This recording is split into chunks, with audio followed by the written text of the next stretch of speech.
I know him as this. That's his box. That's what he can do. When his power continues to work in all those who by faith will receive it. Look, you and I cannot experience the power of Christ in our lives if our faith in him is stunted because of not knowing what he can do. Now, okay, look. Can Jesus Christ still heal from sickness? Is his power waned in some way? Does he have the ability to heal from sickness? Well, of course. Can he heal blind people's eyes? Yes. Can he give life to those who are dead? Yes. Can he heal cancer? Yes. Can he raise up people? Yes. All of that. Yes, and yes. Jesus Christ can do all of that. Is that his primary ministry now? Well, no. His primary ministry is much bigger than that.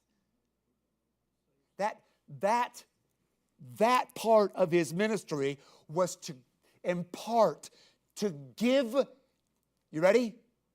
Confidence to us who read it, to say anything he says he can do.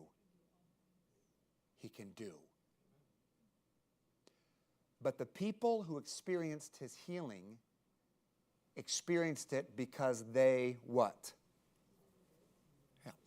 According to your, be it unto you. The power of Christ didn't lack. He could have healed people in his home country, but he did not. Not because of his inability, but because they did not. Yeah, right. So then the question becomes this. What can Jesus Christ, did you say 10 or 10:15? Okay. What can Jesus Christ do in me that I'm not experiencing because either I don't know that he can or else I'm not willing to believe him for it? In other words, I believe him for salvation. I know he can save. Good. I experienced that. And then is that the end of what Jesus Christ is going to do in me? Is that the end of his power? No. His promise and his power to live a life where sin doesn't reign in my body, where I can live without self-centeredness, where my life is transformed, where I begin to be able to touch the lives of other people, where I have awareness spiritually of the needs of other people, where I'm in communion with God so that I can speak with him and I can, not audibly, but I can hear his voice, where I have understanding in the word. And sometimes we sell God short, not because God can't or God won't, but because we have relegated God to a box of what we already know about him, and we're not willing to let him speak outside of that box of what we know. And God's power is not diminished. His ability is significant. His ability is limitless to do in me and through me. You want to know what's needed? A group of people who will reach out and touch his garment. And just say in faith, this would be miraculous, but I know the one who can do miracles.